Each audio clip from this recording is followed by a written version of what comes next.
Welcome to Time for the Talk. I'm Tori Henderson. And I'm Marlena Mahiran. And today's question comes from Facebook.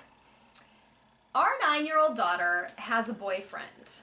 She says they hold hands when no one is looking. Can't decide if that's darling or terrifying. Oh, yes, I think that's something we could all relate to. Like, oh, it's so cute, but should I maybe be worried about something? And I think anytime you have that hesitation, that feeling of like, oh, should I be saying more about this or should I be worried? I think that's a good sign that it's a great opportunity to open up a dialogue and have more conversations with your child, maybe around the area of dating and relationships. Yeah, a great way to start is to thank your child for coming to you and sharing this with you. We're always trying to encourage families to open the lines of communication, and here's a situation where a daughter has come and shared something with their parent.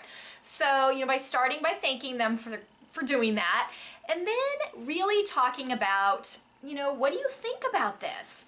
When do you think it's appropriate to have a boyfriend or girlfriend? What does that mean? There's golden opportunity here to really get a conversation going, and then an opportunity to insert your family's value systems into the conversation. Yeah, do you think maybe holding hands is something you should save for when you're older and maybe in a romantic relationship? And at what age do you think, going out is the right thing to do? Do you know any other kids that are doing this? We'd love to hear from you guys too, some great questions. So if you jump over our Facebook page, we'd love to hear your thoughts if this has happened to you or what your values are around this. Yeah, how did you handle it? So we'll see you on Facebook, and thanks for making time for the talk.